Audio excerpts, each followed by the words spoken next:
Heritage Class of 2024. Congratulations, you've come a long way since 5th grade. Before this speech, I asked you all the question: in what area did you grow the most this year? Before long, my favorite response became, well, my house. While I admit my word choice could have been better, you rose to the occasion and impressed me as you have since day one with your answers. This year you grew by taking more chances. You grew by asking for help. You grew more comfortable with who you were, and you grew by listening to understand.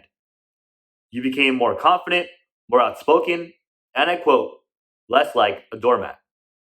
You grew by being on typing club when you were supposed to be on No Red Ink about 20 minutes ago, and you grew by realizing that, as always, math is so fun.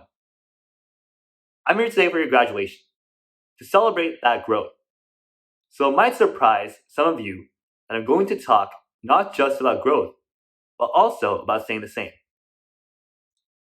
Two things stand out when you talk about high school. Number one, you're nervous. And number two, you're excited for a fresh start. And I get it. I too was way too ready to grow out of my middle school self. But when I look back now, I grew in high school while staying the same. Like you, I cared a lot about my friends in middle school. That never changed. But in high school, I grew with friends that pushed my thinking and challenged me. Like you, I loved to talk in middle school. That never changed.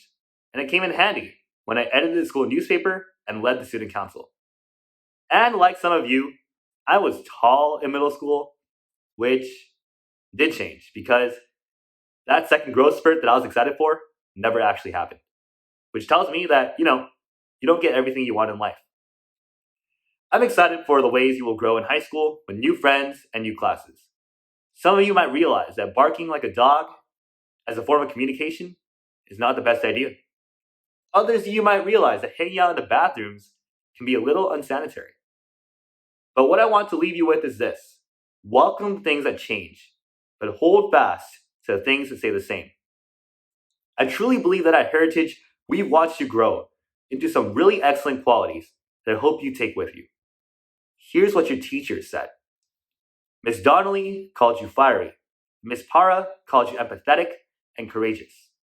Mr. McGuire called you loyal. Mr. Pham called you headstrong. And Miss Billmeyer called you tenacious. Ms. Terenzi recalled the hope that you inspired in her as you listened deeply to one another, you advocated for one another, and you developed your spirit, your voice, your knowledge, and your heart.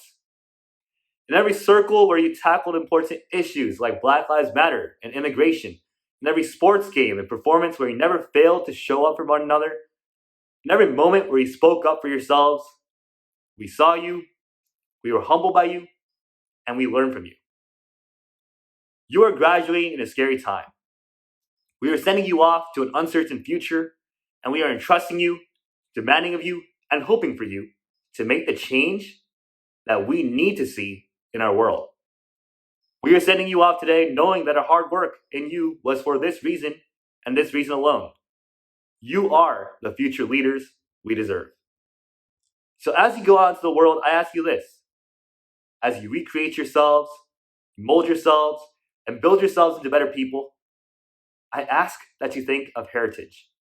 I ask you to stay fiery, to stay empathetic, to stay loyal, to stay headstrong, to stay tenacious, and to continue to inspire hope. Congratulations once again. We know that with you all at the helm, at the end of the day, we will all be the better for it. Congratulations, class of 2024.